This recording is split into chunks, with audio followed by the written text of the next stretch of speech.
A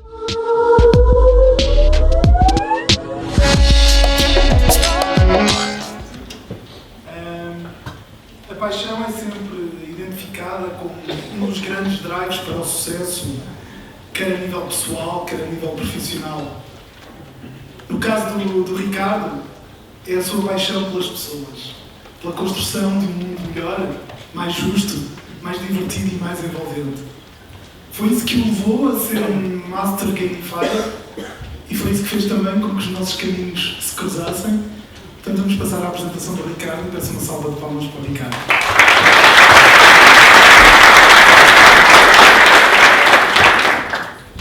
Opa, boa tarde a todos. Acho que eu estou com um certo desafio aqui, né, Rui? Que é apresentar a gamificação para vocês, né, que para muitas pessoas pode ser algo muitas vezes difícil de materializar, né? Mas tentando deixar o assunto simples, fácil de entender, a gamificação se trata de encontrar formas de motivar as pessoas, né, no seu dia a dia, né, dentro da empresa, nas suas vidas pessoais. E encontrar motivação pode ser um grande desafio para as empresas, pode ser um grande desafio para os pais, né, para nós no dia a dia. E a gamificação, ela tem esse nome, gamificação, em muitos casos a gamificação é confundida com jogos, apesar dela não ser jogo, isso é muito importante ficar claro. Mas o que acontece é que a indústria dos jogos, ela aprendeu como manter as pessoas motivadas, interessadas nos jogos, né? E isso não se deu por acaso. Na verdade, nós temos várias teorias da psicologia que tratam de motivação humana, e essas teorias elas foram experimentadas nos jogos. Os jogos serviram como laboratório para testar essas várias teorias, né? E os jogos a indústria de jogos ela realmente desenvolveu essa habilidade de motivar as pessoas. O que é a gamificação? A gamificação utiliza todo esse conhecimento para fins produtivos. Porque o que a gente observa é que, na maioria das vezes, nós associamos os jogos como uma ferramenta de entretenimento. A gamificação ela é uma ferramenta para aumentar a produtividade das pessoas, né? Para nos ajudar a estudar. E hoje a gamificação ela já é vista como uma ferramenta de negócio. O Gartner, por exemplo, ele colocou a gamificação esse ano como sendo a principal ferramenta para fidelizar cliente, né? A gamificação, mesmo que as pessoas não conheçam o termo gamificação, vários de vocês já estão experimentando sistemas gamificados, produtos gamificados. O Duolingo é uma ferramenta dessas, onde você pode aprender novos idiomas de maneira gamificada. O Waze é outra ferramenta que também nós utilizamos no dia a dia e está utilizando a gamificação para estimular as pessoas a utilizarem o aplicativo. Então o que a gente observa é que existe um movimento das empresas de aplicar gamificação nos seus produtos, nos seus processos, né? Por que as empresas estão gamificando esses produtos, né? Porque os jogos, eles têm muito a ensinar para a gente nesse aspecto, e a gamificação, ela é a resposta para isso. A gamificação, ela tem a competência de transformar um produto, um serviço, em algo mais desejado, em algo muito mais... transformar a experiência da pessoa em algo muito mais prazeroso e interessante. Tem muitas pessoas que hoje, por exemplo, são viciadas em jogos, literalmente. Tem pessoas que acordam de madrugada para jogar, né? Só para matar 1000 vezes um monstro para poder zerar um jogo. A gamificação, ela se propõe a transformar o nosso dia a dia, transformar as atividades que nós temos que executar em algo tão prazeroso quanto um jogo, né? Mas nós só conseguimos uma boa experiência, uma boa gamificação, através de uma boa modelagem, né? Então, você pode ter dois jogos com os mesmos elementos e um é extremamente viciante e o outro não. Então, a diferença está na modelagem. E quando nós estamos falando de modelagem, de gamificação, nós estamos falando de seres humanos, nós estamos falando de psicologia, nós estamos falando do que motiva as pessoas. E uma boa modelagem começa observando essas principais motivações humanas. Nem todas as pessoas trabalham, executam suas atividades diárias por algum motivo. Algumas pessoas são motivadas pelo que a gente chama de significado épico, que é trabalhar em projetos que vão mudar o mundo. Mas outras pessoas já são motivadas pelo sentimento de desenvolvimento pessoal, de estar aprendendo coisas novas. Outras pessoas já são motivadas, por exemplo, pelo sentimento de posse, né? Pela vontade de pagar a prestação do carro, da casa, para ter mais um filho. Tem gente que é motivado pelo medo de perder o emprego, medo de não dar conta de entregar um projeto, né? Então,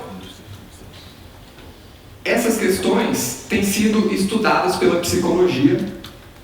E qual foi a grande contribuição da indústria dos jogos para a gamificação?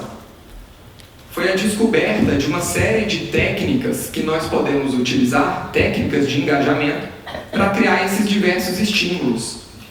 Então, por exemplo, uma pessoa que é motivada pelo sentimento de desenvolvimento e realização, essa vontade de progredir, de aprender coisas novas, você pode, por exemplo, escolher utilizar uma técnica chamada barra de progresso. Na medida que esse indivíduo enxerga a sua barra de progresso sendo preenchida, ele tem a sensação de que de alguma forma ele está melhorando.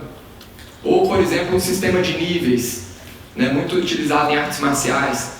Uma pessoa que era faixa branca em karatê alguns anos atrás e hoje é faixa preta, tem a sensação de alguma forma que está melhor do que antes, porque essa técnica de níveis, ela dá essa impressão. Eu tenho, por exemplo, uma tia, ela gosta muito de cozinhar. Sempre que ela faz um bolo, ela tira uma foto e posta no Facebook para ver quantos likes ela vai ter, né? Então, o like é uma técnica que está atuando ali na esfera de influência social. Ela gosta de saber a opinião dos outros a respeito do bolo que ela fez. Tem um colega meu que certa vez visitou uma sorveteria lá em Brasília, lá no Brasil, e um dos sabores de picolé chamou a atenção dele porque não tinha nome, era um ponto de interrogação. E aí ele perguntou para o dono da sorveteria qual era o sabor do picolé, e o dono da sorveteria falou: você tem que provar para descobrir. Ele comprou 5 picolés, não conseguiu descobrir o sabor, né, mas tinha uma ideia. Ele falou: olha, eu acho que isso aqui é banana com abacate e amora, mas eu não tenho certeza. E aí o dono da sorveteria falou para ele: rapaz, ninguém tinha pensado nessa combinação, hein? É uma possibilidade. E aí, feliz da vida, né? A pessoa diz: e é a combinação certa? Agora você tem. Não sei, continua testando, né? Continua experimentando. Uma hora você vai ter certeza. Então, era o picolé que mais vendia. E ele estava explorando a área da curiosidade das pessoas para vender mais picolé, né? Certa vez, eu lembro de um case famoso, de uma cidade onde as pessoas já não estavam mais doando sangue, e aí os bancos de sangue estavam esgotados, e a cidade precisava reabastecer esses bancos de sangue. E eu lembro nessa situação, eles utilizarem uma técnica que está ali em cima, herói da humanidade, que atua na parte de significado épico. Essa técnica diz o seguinte: associe uma atividade, uma ação que você quer que as pessoas executem com um ato heróico. Então eles fizeram exatamente isso. Toda vez que, por exemplo, uma pessoa doava um sangue, e aquele sangue era utilizado para salvar a vida de alguém, o doador recebia uma mensagem via SMS dizendo: olha, essa madrugada, João da Silva, pai de família, empresário, sofreu um grave acidente e foi o seu sangue que salvou a vida do João. Muito obrigado. E aí, com essa mensagem, as pessoas começaram a se interessar muito mais em doar sangue. E os amigos dos doadores passaram a querer doar sangue também e eles reabasteceram bem rápido o banco de sangue. Então, as escolas, as empresas, os governos, os bancos estão descobrindo o poder de colocar o ser humano no centro do negócio, de observar esse aspecto humano a favor do negócio. Mas será que essas estratégias funcionam? Será que gamificação realmente funciona?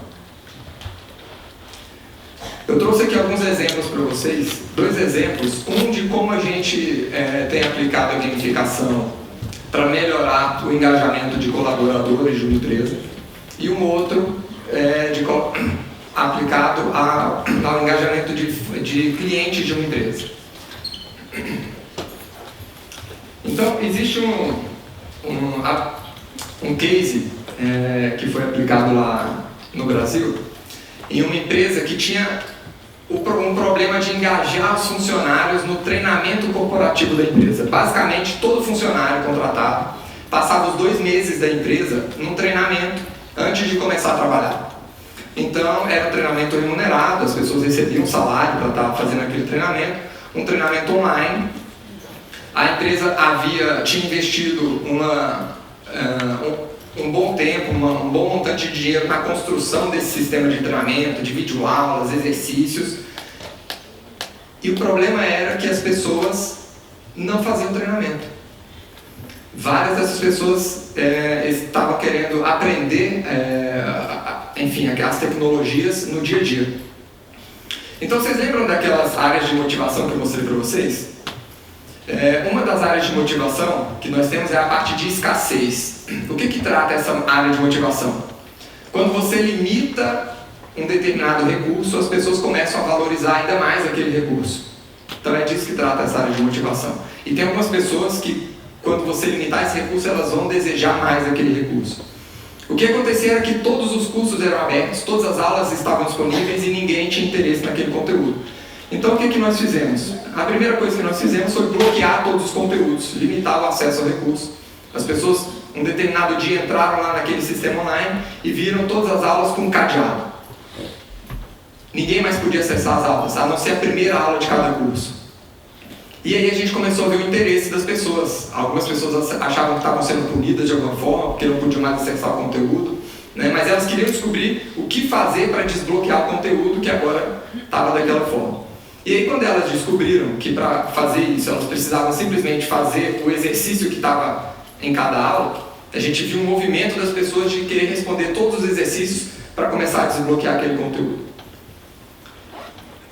E aí a gente percebeu que as pessoas estavam ignorando as videoaulas, porque afinal a videoaula não contava para desbloquear o conteúdo. Então nós aplicamos uma outra área diferente de motivação, que é a área de desenvolvimento e realização. Nós colocamos ali uma barra de progresso embaixo de cada videoaula e uma pontuação. Essa videoaula vale 100 pontos. E na medida que a pessoa ia assistindo a videoaula, ela ia vendo os pontos sendo acumulados e a barra de progresso sendo preenchida. E aí nós vimos o movimento dessas pessoas de querer assistir todas as videoaulas. E depois disso nós aplicamos alguns rankings, ranking por curso. Então começou uma competição para ver quem era o melhor no ranking de tal tecnologia, no ranking da outra tecnologia. E isso foi tão contagiante que as pessoas de dentro da empresa começaram a conversar com os amigos de fora da empresa sobre a posição deles no ranking, e a empresa começou a receber ligação dessas pessoas de fora da empresa, pedindo acesso ao ambiente de treinamento para poder ver se eles iam bater o amigo no ranking. E de repente, 2 meses depois disso, a empresa já começou a contratar uma safra de colaboradores que já vinham prontos, já tinham passado pelos 2 meses de treinamento. Então a empresa já não precisava pagar 2 salários para treinar a pessoa antes dela começar a trabalhar, ela já entrava trabalhando.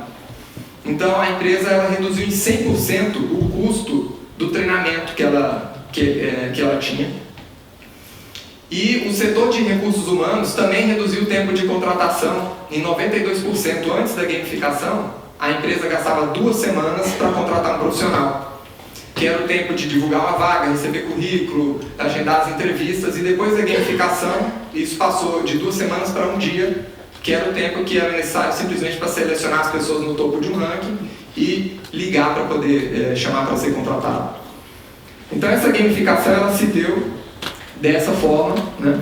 Nós utilizamos algumas técnicas ali, uma técnica de tutorial passo a passo, uma técnica onde nós bloqueamos alguns recursos, uma técnica de pontos, uma técnica de barra de progresso, né? Uma técnica onde as pessoas podem convidar as outras, e é assim que a gente criou o ambiente de engajamento que faltava dentro desse processo de capacitação e contratação da empresa. Então vejam, a empresa já tinha um sistema de ensino, já tinha o conteúdo, mas não tinha o engajamento. É aí que entra a gamificação. Então, a gamificação entrou simplesmente para engajar as pessoas num treinamento, num processo de seleção, para ele ser bem sucedido. Então, é isso. Eu acho que eu já vi aqui que deu tempo. Pode ir mais um? Então tá bom. Mais tarde. Tá bom. E o próximo case que eu quero mostrar para vocês, ele se trata de um case para clientes, onde nós gamificamos uma empresa que trabalha com fidelização e captação de clientes. Essa empresa ela trabalha com a distribuição de cupons de desconto. Então eu acho que todos vocês já conhecem esse modelo, onde as empresas distribuem cupons de desconto. E qual é o problema desse modelo? Nem sempre o usuário, o cliente, tem a percepção de valor daquele cupom de desconto. Quantas vezes eu já recebi um cupom de desconto, amassei e joguei no lixo, né? Quantas vezes a gente recebe um cupom de desconto e a gente simplesmente não usa aquele cupom de desconto? Ou seja, essa estratégia ela tem um índice de conversão de clientes muito baixo, porque as pessoas não têm a percepção do valor daquele material. Então nós criamos uma gamificação para aumentar a percepção de valor desses descontos. Então basicamente o que foi feito foi um ambiente onde o cliente ele faz uma pesquisa por lojas que tem um produto que ele deseja comprar. E a gamificação ela vai incluir algumas técnicas ali para engajar ele nesse processo, colocar uma certa dificuldade para ele conquistar aquele cupom de desconto. E quanto mais difícil for esse processo, maior vai ser a sensação de que aquele cupom de desconto tem um valor grande e ele vai querer usar isso. Então, resumindo a história, o usuário, na hora que ele quer ganhar um desconto, ele primeiro interage, por exemplo, com uma roleta, né? Para ele ver quanto de desconto ele vai ganhar. E aí a gente está trabalhando uma parte da curiosidade, da imprevisibilidade. E aí se você como cliente pode ganhar 0% de desconto ou 20% de desconto, vamos supor, né? Se você for uma pessoa que tem muita sorte. Então, você ganhou 20% de desconto, o sistema vai falar para você, olha, se você quiser ir na loja agora, usar esse desconto, você já pode. Mas, você quer tentar ganhar 30% de desconto? Poxa, quero. Então, ele coloca uma segunda atividade para você, olha, então responde essa pergunta sobre a loja, sobre aquela loja, para você ganhar esses 30%. E aí você responde a pergunta, ganhou 30%, que tal ganhar 40%? Quer tentar? Quero. E aí ele vai colocar uma outra técnica de engajamento. Compartilha com seus amigos na rede social o seu resultado até agora. E aí nós criamos um caminho onde nós engajamos a pessoa até o limite de desconto que a empresa tem para trabalhar, que já seria o desconto tradicional que a pessoa receberia, ou até o cliente se sentir satisfeito. Mas independente da pessoa parar no meio ou no final, o que acontece é que a percepção de valor do desconto ela aumenta e quase 100% das pessoas que entram nesse fluxo gamificado são convertidos em cliente. E aplicando essa estratégia de gamificação, nós medimos o resultado de uma empresa que saiu de 2.000 clientes para 10.600 clientes, ou seja, nós multiplicamos por 5 o número de clientes da empresa em apenas 2 meses, né, utilizando essa estratégia de gamificação que se deu com a aplicação dessas várias técnicas nessa sequência, né? Então a pessoa ela ela tem uma sensação de sorte logo no início, que o sistema já bonifica ela assim que ela se cadastra no sistema, né? Ela roda aquela roleta, compartilha com os amigos na rede social, ganha um cupom de desconto que tem uma data para ser utilizada, senão ele vai perder, né? Faz a compra, convida outros amigos. Então, existem várias técnicas diferentes que estão sendo aplicadas aí para motivar as pessoas. E resultados não faltam, tem vários outros resultados, mas eu acho que já estourei meu tempo e vamos lá. Tá bom? Muito obrigado, pessoal.